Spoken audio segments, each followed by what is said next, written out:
Sinabi niya sa akin, kamusta na Ruben niya na anak? Sabi ko, nandyan lang man sila dyan, pero siyempre, hindi ko man pinaregister kasi may bus name. Sabi niya, gusto mo ba? Eto, nakaupo ako. Nakaupo. Nagmumotor ako nito. Ako sa Adelaide. Kung nainundom mo, na ako katong 4-wheel series ang unang makina motor. Katong militaryo color ba? Nainundom mo? Lugaya na kayo ito nilabay ko sa Asher's Illegal pa ko ng istorya kang, I think it's Kuya Simo. Ang istorya kong Kuya Simo. Wala po ako kanawang sa basketball court sa Alvin. Tinaman na yung anak, diba? Ikan sa tennis court, sa Lugsong. O pala, pag-anak sa maligid niya, musaka pa na tayo, tawag si Daddy's Kuha. Nagulong ko, siyempre, istorya sa pusang mamahan. No? Sa anak, kamusta na yung opinions natin? Sabi ko, okay lang lang sila din. Nag-aantay lang din sila sa'yo. Kung sa'yo mando mo. Sabi niya, sabi ko nga, hindi ko pa naman sinabi na kung anong gagawin ko. Antay lang naman. Sabi niya, gusto mo ba talaga ng sakit ng ulo? Mawag yung hihingon sa kuha. Gusto mo ba talaga ng sakit ng ulo?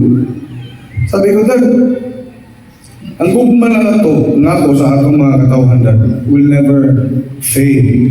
Sabi ko, it is only sad, no? Sad kayo kung nagkayo namin ang asosasyon na ito. Sad yun kayo. It's not because laghan mo or, I don't want to waste what my grandfather has started. That's why I have changed a lot. Simula nung bata pa ako hanggang ngayon. Kana mga nakaila sa kuha sa una din ha. For sure, di mo po magtuo ng inainanin na kung batasan ka rin. No? Di ba? Kaya hindi man yun ako malituhan. Pero nasa ito, mga kaigsunan ko, ang pagpili sa eksakto, pili. Kaya kung nahimo ngayon ako na, masayon para sa inyo ha. Kaya masayon ang inyong kinabuhi kontra sa kuha. Tinugunan. Kung ako may papiliran, mas maayo pa magpanday na lang ko. No? Kung ako may papiliran, mas maayo pa I will tend to rice. No? Or kung ako may papiliran, magkukulay na aso, umita kong panda nito ha. Kamayo na akong tukar. And I've been playing music for a lot of years. And I've been giving you joy and excitement for a lot of years. No? Kung ginawa ko sa ibang bansa yun, nakuha na ako ng malalaking banda doon. Tulad yan ang sabi ng daddy ko. Sabi niya, anak, alam mo, kung hindi lang ako naging master, nasa ibang bansa na tayo. Naging music engineer na ako, naging drummer ka. Baka yung mga kapatid ko, naging musician na din. That was his dream. If you know my father, that was his dream.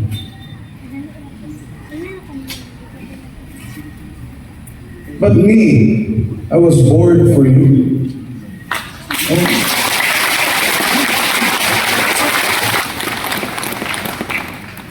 Kasi ayaw naman talaga nila ng master. Sa totoo lang mga kapatid mo, mga kaigsunan ko.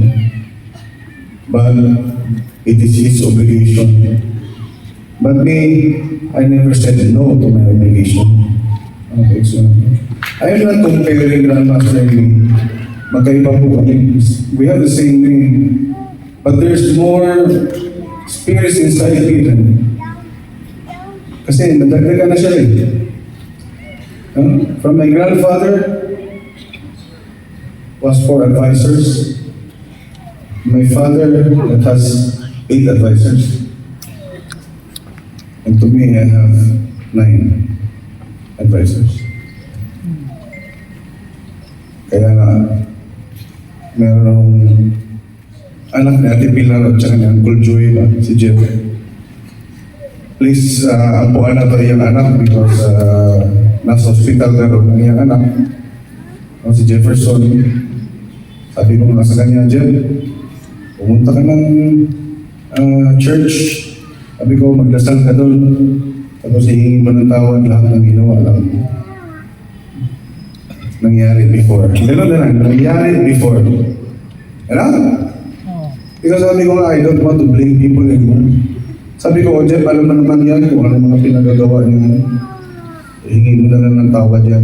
Mabait naman yung Panginoon natin, Diyos. At, let's ask for a miracle from Him. Yun sinabi ko talaga sa kanya. Sabi niya, Master, matay yung mabuhi akong anak, medyo kumukuwag niyo. Tinoon na. Sa pagbasahon ninyo ng text message niya ni na.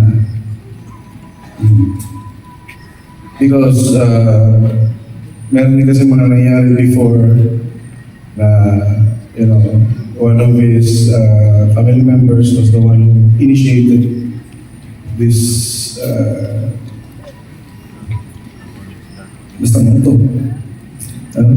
One of his family members initiated the problem that we had. I think that was 2002 or 2004, 2007.